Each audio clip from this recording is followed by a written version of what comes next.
Se presentará el Museo de la Capital en septiembre. Se está trabajando en la organización de una muestra de lo que ocurrió el jueves 19 de septiembre de 1985, en que la capital mexicana sufrió uno de los desastres naturales más graves de su historia. Un terremoto 8.1 que provocó la muerte, se calcula, de más de 10,000 personas. Desastre natural, pero muy grande. Fotografías, videos, documentos y obras artísticas y literarias formarán parte de esta exposición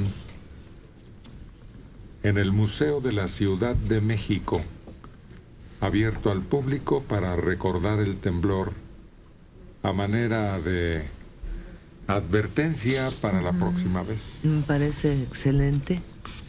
Muchos jóvenes que hoy ya son adultos y que no lo vivieron en su dimensión ante los temblores recientes, o a partir de que ellos tienen conciencia de esto, no alcanzan a dimensionar a veces el peligro que puede haber, y no solo no cumplen con la norma de tomar ciertas precauciones, sino que minimizan a aquellos que lo vivimos.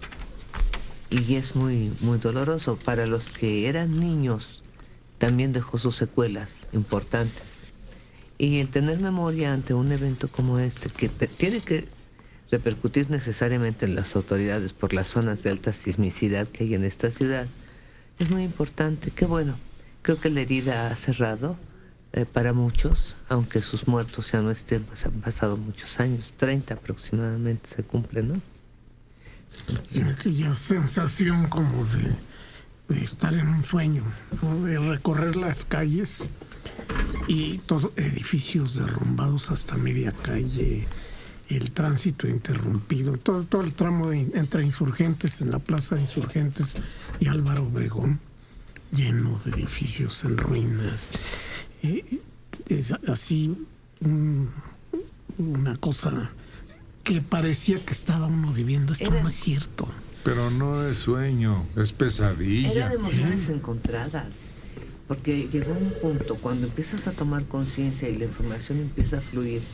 Tú lo vives y lo percibes de acuerdo a tu entorno en el momento del terremoto, pero conforme llega a fluir la información, te sientes desprotegido, te sientes confundido, empiezas a registrar dónde está fulano, sutano, perengano, muerto.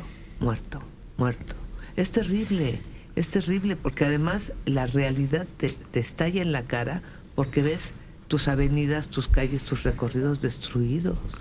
Los niños tienen una percepción diferente. Uno de mis hijos estaba pequeño en ese tiempo. ¿Cómo? Y le llamaba mucho la atención cuando salimos. ¿Cuántos años tiene? Decía, falta una antena en Televisa. Falta una antena en Televisa, repetía. Y pues no le hacíamos caso. No. Pero él tenía esa idea. Y efectivamente, una enorme antena se vino a aplastar incluso la barda de una escuela cruzando la calle en Héroes. Sí, porque para los niños aquello que representa un estímulo visual muy importante queda registrado. Podía estar todo derruido a su alrededor, pero aquel estímulo que día a día veía y que representaba lo grandote o lo majestuoso de algo, lo diferente. Tuvimos diferentes imágenes. A mí una de las más impactantes que me quedó impresa para toda la vida es aquel edificio y otro más en donde trabajaban en empresas que las costureras reciclaban o utilizaban géneros nuevos y fabricaban prendas de vestir. Y cómo salían por las ventanas, o lo que había sido una ventana, la tela oscilando al aire, al viento. Sí, aquí en San Antonio Abad, que era una zona de muchos talleres, algunos, la mayoría irregulares de costura. La mayoría trabajaban con las personas prácticamente en calidad de esclavos, con horarios mortales. Por eso hubo tantas muertes, porque era una hora en la que no debiera estar cubriéndose un horario normal, y sin embargo ellas estaban ahí trabajando. Y las condiciones de los edificios. Eran edificios no habitables, yo lo he narrado. Yo trabajaba en un edificio que estaba totalmente descartado para ser utilizado. Eran 9 pisos en Manuel Doblado, y de repente alguien tuvo la brillante idea de pasar ahí preescolar, indígena, inicial y escalafón. Un edificio enorme y del que no quedó nada. Todo se fue en vertical.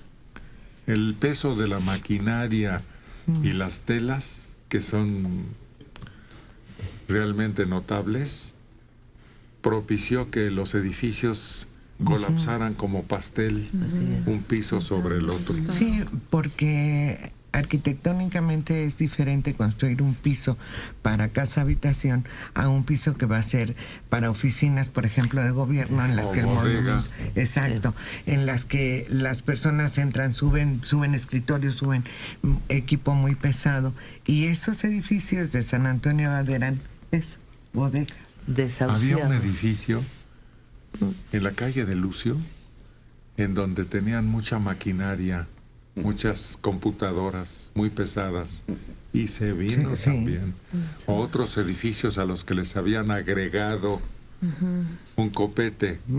No estaba diseñado para soportar ese piso, ni estaba bien anclado, y entonces prácticamente se fue abajo, como en la Secretaría de Comercio. Sí, yo recuerdo en la colonia Roma, ahí no tanto edificios, sino casas que parecía que las habían volteado, como si fuera un cubo al que le das una vuelta, y decías, ¿cómo es posible? Sí, no sé si había ido totalmente de lado. Entonces decías, ¿cómo es posible? Me acuerdo que íbamos avanzando, decías, bueno, si le había pasado esto a una casa, que no le había pasado a unos edificios, ¿no?